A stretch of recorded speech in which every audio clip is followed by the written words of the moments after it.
Oi, kaip ačiū. Čia ministras prezidentas mūsų moksleivių. Malonu. Turim savo prezidentą. Čia tarybos pirmininkas mokyklos. Malonu. Ne išmokė taip pat. Gamyklos. O istorija mokyklos. Istorija, jeigu leisit man truputėlį, reiškia paskutinė.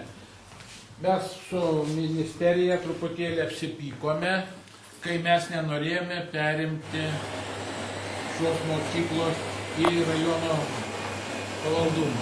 Ir aš matau, kad mes tada nors ir apsipykome su ministerija, bet tai, kad mes neperimėme, yra šiai mokyklai ir rajonui, na, sakysiu, Respublikai, vis į naudą išėjo.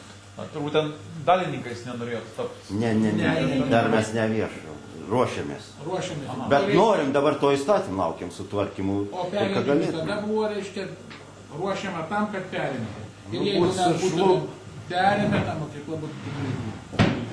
Tai yra darbinis, dalykinis vizitas, kuris leido man pamatyti situaciją, kaip rajone, net ir sunkmečio kontekste yra sprendžiami švietimo klausimai. Kartu turėjau progą supažindinti ir su sprendimais ar būsimais, ar daromais, priimant naujus įstatymus, ar sprendžiant finansavimo klausimus.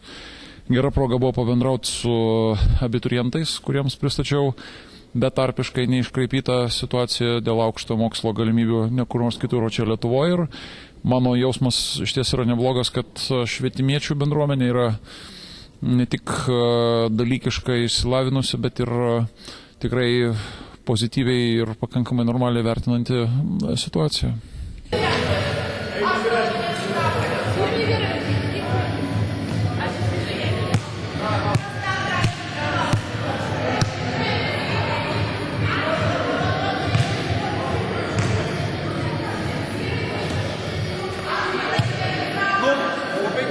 Po penkias, gerai.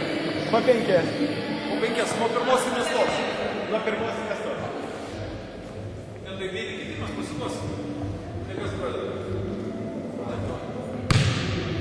Na, pirmas įspūdis, aš norėčiau pasakyti, kad per pastaruosius metus tikrai nemažos investicijos į švietimo infrastruktūrą yra skiriamos.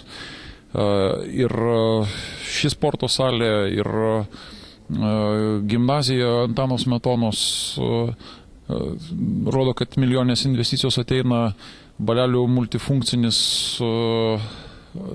centras bus finansuojamas iš europinių lėšų. Jau šiais metais 3 darželiai per mūsų ministerijos administruojamą programą bus renovuoti, taip kad aš matau ir investicijas ir rajono, ir valstybės mastu į švietimo sistemą, kas mano supratimu leidžia sakyti, kad nepaisant daugelio viešoje erdvėje kalbėjimo apie situacijos blogėjimą, švietimo finansavimas yra išties prioritetinis ir dar daugiau aš galiu pasakyti, sudėjęs visas europinės ir valstybės lėšas, jis yra 13% didesnis nei ankstesni metai.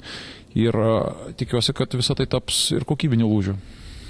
Buvo panaikintas apskritis, dabar labai domintų likimas, ypatingai gal specialiosios internatinės mokyklos, kuri perėjo į švietimo ministeriją. Ar žinot, kokią informaciją kaip ten toliau? Tai apskritis yra naikinamos nuo Liepos 1 ir visos Lietuvos mastu specialiosios mokyklos yra perduodamos savivaldybėm. Šiandien su rajono vadovais, taip pat ir tarybos nariais aptarėme sąlygomis, kaip užtikrinti tokios mokyklos ir spec poreikių vaikų ugdymą perdodavus rajono savivaldybėje ir aš manau, savivaldybė bus teisių perėmėja. Švietimo ministerija neplanuoja perimti šitos įstaigos, nes beveik 40 spec mokyklų per visą Lietuvą yra perimamos savivaldybių ir šią minutę vienintelė Ukmergės spec mokykla nebuvo sprendimo dėl perdavimo, bet išsiaiškinus, kad ir finansavimas, ir tęstinumas šitų paslaugų bus užtikrintas per valstybės finansavimo modelį.